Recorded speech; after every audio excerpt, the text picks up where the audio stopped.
Obrázková kniha doktora McDougalla Otrava jídlem. Jak ji léčit konzumací luštěnin, kukuřice, těstovin, brambor, rýže a tak dále. Zobrazené pokrmy, které léčí otravu jídlem, jsou připraveny pouze z ingrediencí, které doporučuje McDougall. Na webových stránkách drmcdougall.com najdete tyto i mnoho dalších receptů s detailními instrukcemi.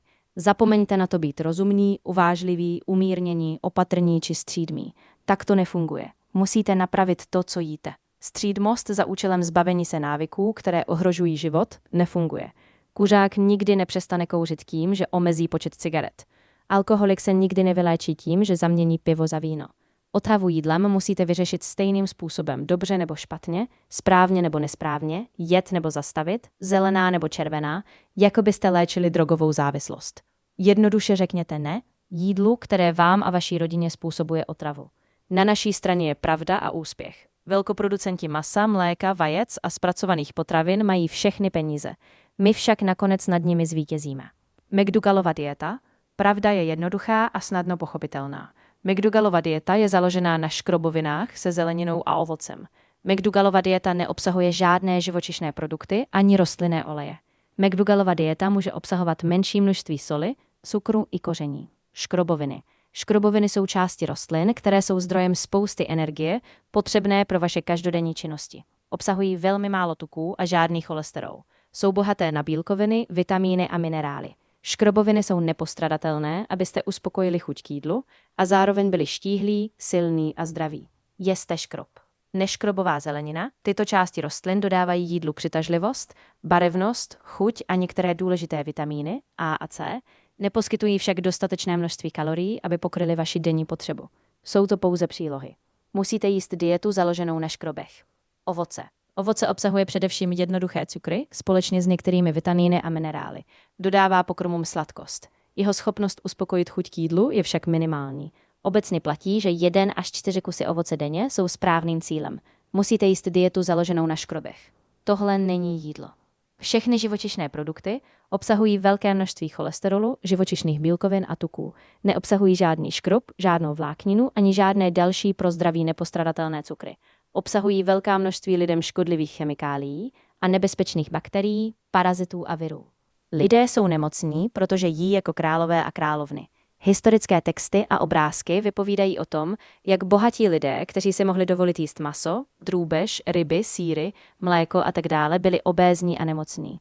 Dnešní doba se liší tím, že díky pokroku, průmyslová revoluce a využívání fosilních paliv nyní miliardy lidí jí jako aristokraté v minulosti.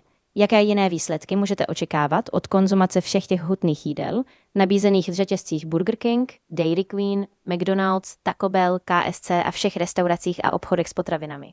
Otrava jídlem způsobuje obezitu plus komplikace vysoký tlak, cukrovku, srdeční chorobu, rakovinu a tak dále. Otrava jídlem způsobuje cukrovku 1. a 2. typu plus komplikace poškození zraku, selhání ledvin, gangrénu a tak dále. Otrava jídlem způsobuje srdeční choroby, infarkt, mrtvici, impotenci a tak dále. Otrava jídlem způsobuje artritidu, revmatickou artritidu, psoriatickou artritidu, lupus a tak dále. Otrava jídlem způsobuje rakovinu, střev, prsu, prostaty, dělohy a tak dále. Otrava jídlem způsobuje GERD, poruchy trávení, pálení žáhy, zánět jícnu, žaludeční vředy, choroby žlučníku a tak dále. Otrava jídlem způsobuje zácpu, divertikulární chorobu, hemeroidy, natržení konečníku, brániční kýlu, křečové žíly. Zaručené vyléčení. Vaše tělo se neustále snaží, aby se uzdravilo. Jednoduše přestaňte s otravou jídlem a váš zdravotní stav se rapidně zlepší a nebo dojde k úplnému vyléčení chorob. Ještě jednou, otrava jídlem je především způsobena konzumací živočišných produktů a rostlinných olejů. Výsledky se dostaví rychle. Během 24 hodin očekávejte úlevu od zácpy, poruch trávení, mastné pleti, pálení žáhy, únavy a tak dále, a to je jen pro začátek. Během 7 dní očekávejte 1,5 kg snížení váhy, pokud začnete s nadváhou, 0,56 mmol snížení celkového cholesterolu, 8,4 mm/h snížení krevního tlaku a tím i ukončení užívání léků na snížení krevního tlaku. Výraznou úlevu od projevů artritidy. Ve většině případů lze vysadit léky na vysoký tlak, typ 2 diabetes, poruchy trávení a tak dále, samozřejmě za dohledu doktora. Během 4 měsíců se většina chronických chorob způsobených otravou jídlem stane otázkou minulosti. Je to bezplatná léčba bez vedlejších účinků. jedno z prvních kontrolovaných vědeckých ověření McDougallové diety, biblický příběh 2600 let starý. Daniel a jeho přátelé, kteří jedli zeleninu, byli porovnáni s mladíky konzumujícími živočišné jídlo. Na konci 10denního experimentu Daniel a jeho přátelé vypadali mnohem zdravější a lépe živení než kterýkoliv z mladíků, kteří jedli hutná jídla z královského stolu. Gladiátoři byli ječmínci. Síla a odolnost jsou důsledkem konzumace škrobovin. Zamyslete se nad válečníky v dobách minulých a nad vytrvalostními běžci v dnešní době. Zdrojem jejich energie byly škroboviny.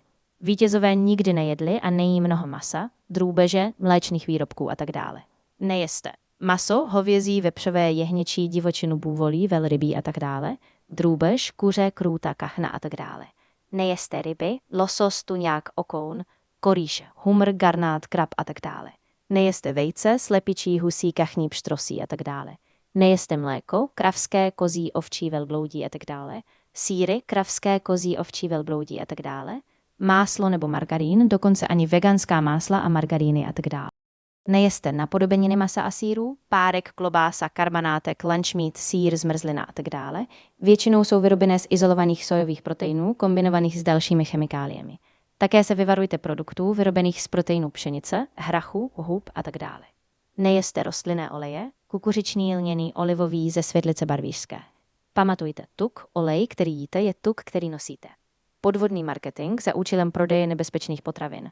Masný průmysl tvrdí, že musíme jíst masné produkty kvůli proteinu. Mléčný průmysl tvrdí, že jejich produkty jsou nezbytné pro kalcium. Spojení omega-3 tuky a ryby nás napadne okamžitě. Pravdou je, že problémy s nedostatkem proteinu či kalcia nebyly nikdy zdokumentovány při žádné přirozené stravě obsahující dostatek kalorií. A jen rostliny vytváří omega-3 tuky. Žádná ryba či zvíře je neumí vytvořit. Jeste škroboviny, všechny velké populace po celou historii lidstva jedly především škrok, kukuřici, rýži, brambory. Kalorické základy lidské civilizace. Kukuřice, Severní, Střední a Jižní Amerika po dobu 7000 let. Brambory, Jižní Amerika, Andy po dobu 13 000 let. Luštěniny, Amerika, Asie a Evropa po dobu 6 000 let. Batáty, Jižní Amerika a Karibik po dobu 5 000 let. Proso, Afrika po dobu 6 000 let. Čirok, Východní Afrika po dobu 6 000 let. Ječmen, Blízký východ po dobu 11 000 let. Oves, Blízký východ po dobu 11 000 let. Pšenice, Přední východ po dobu 10 000 let. Rýže, Asie po dobu více než 10 000 let. Žito, Asie po dobu více než 5 000 let. Jeste hodně studených cereálí, z pšenice, rýže, kukuřice, prosa a tak dále. Konzumujte s ovocným džusem nebo s malým množstvím rýžového či sojového mléka a tak dále na zlehčení. Jeste hodně ovesné kaše a kaše z prosa, kamutu, pšenice. Můžete jíst na snídani, oběd anebo večeři. Jeste hodně lívanců z celozrnné pšenice, pohanky, brambor a tak dále. Žádný olej, mléko nebo vejce. Bramboráky ze strouhaných brambor, bez oleje, smažte je na nepřilnavé pánvi nebo plotence. Ochuťte salsou, kečupem či jinými omáčkami a tak dále. Jeste hodně fazolové polévky, minestrone z bílých fazolí, hrachové, čočkové a tak dále. Vařte v pomalém hrnci nebo kastrolu. Jeste hodně čočkové, bramborové, mrkvové polévky, používejte vaše oblíbené luštěniny, zrní, zeleninu a tak dále, žádné živočišné produkty a přidané oleje. Jeste hodně zeleninových polévek, rajčatové, cibulové, kukuřičné, mrkvové, z ječných krup. Uvažte velký hrnec a jeste celý týden s chlebem, pečenými bramborami a dalšími škrobovinami, na které máte chuť. Jeste hodně brambory, vařené, pečené, spařené a tak dále, nikdy nesmažte s olejem či tukem. Jeste hodně bramborové kaše, všechny druhy brambor, jeste na snídani, oběd a nebo večeři. Brambory obsahují kompletní živiny, proteiny, aminokyseliny, kalcium, železo, vlákninu, vitamin C a tak dále. Jeste hodně sladké brambory, pečené, šťouchané, vařené a tak dále, jeste na snídani, oběd a nebo večeři. Můžete zdravě žít jen se sladkými bramborami, dokud nenajdete jiné pokrmy, které by vám vyhovovaly. Jeste hodně chleba, z celozrnné pšenice, žita a tak dále. Chleba byl vždy považován za základ života z dobrých důvodů. Nepoužívejte máslo, margaríny a tak dále. Jeste hodně těstoviny, pšeničné, pohánkové, z rýže naturál a tak dále jsou považovány za komfortní jídlo. Žádný olivový olej nebo maso. Jeste hodně lasagne, celozrnná pšenice, zelenina, rajčatová omáčka a tak dále. Připravujte je svými oblíbenými omáčkami bez oleje a kořením. Žádný sýr nebo maso. Jeste hodně pizzu, celozrnná pšenice, zelenina, rajčatová omáčka a tak dále. Připravujte ji s vámi oblíbenými omáčkami bez oleje a kořenin. Žádný sýr nebo maso. Hnědé rýže a všechna další celá zrna. Dokonce i bílá rýže je pro vás lepší než živočišné produkty a rostlinné oleje. Jeste hodně rýže se zeleninou. Občas se stane, že jediné, co seženete, je bílá rýže a další produkty z rafinovaného zrní. Samozřejmě, že celá zrna jsou lepší. Jeste hodně zeleninové suši. Bílá rýže a bílé nudle jsou pro vás mnohem lepší než živočišné produkty a rostlinné oleje. Podívejte se na miliardy štíhlých a zdravých obyvatel Asie. Jeste hodně fazole, rýže a kukuřice. Jeste jednoduchá jídla ze škrobovin s trochou zeleniny a ovoce pro vitamíny A a C. Jeste hodně salátů s velkým množstvím obilovin, bulgur, ječmen, proso, kuskus, quinoa, faro, kukuřice, rýže a tak dále. Jsou to tradiční středovýchodní jídla. Samozřejmě bez rostlinných olejů. Jeste hodně burgery z celozrnných obilovin a fazolových placiček, burgery bez soji. Ozdobte hlávkovým salátem, rajčaty, hořčicí, kečupem, naloženou zeleninou. Jeste hodně celozrnného chleba s pomazánkou z fazolí a zeleniny, žádné náhražky masa a sýra ze soji. Jeste trochu ovoce. Jeste několik kousků, 1 až 4 denně. Jsou to především jednoduché cukry, které vám poskytnou krátkodobé chuťové potěšení, ale za chvíli budete mít hlad. Ovoce dodá chuť a barvu pokrmům připravených ze škrobovin, ale nemůžete je mít jako základ. Škroboviny vás plně uspokojí. Jeste trochu neškrobové zeleniny. Jeste ji denně trochu. Pokud bude vaše strava založená na zelené, červené a oranžové neškrobové zelenině, budete neustále hladoví. Tato zelenina dodá chuť a barvu a některé koncentrované živiny pokrmům, jejich základem jsou škroboviny. Nemůžete ji mít jako základ.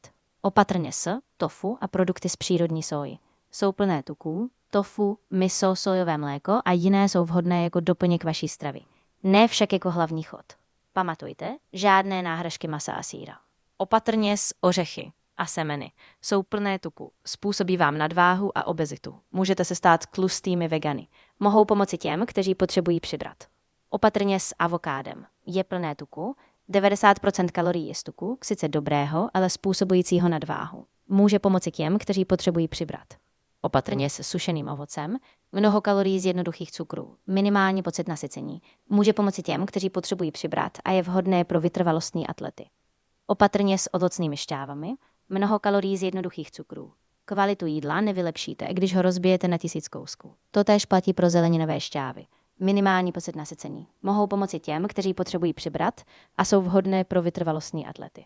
Opatrně se solí, cukrem a kořením. Většina lidí je může používat jako dochucovadlo. Pokud si nejste jistí, jestli vám neuškodí, obraťte se na svého odborného zdravotního poradce.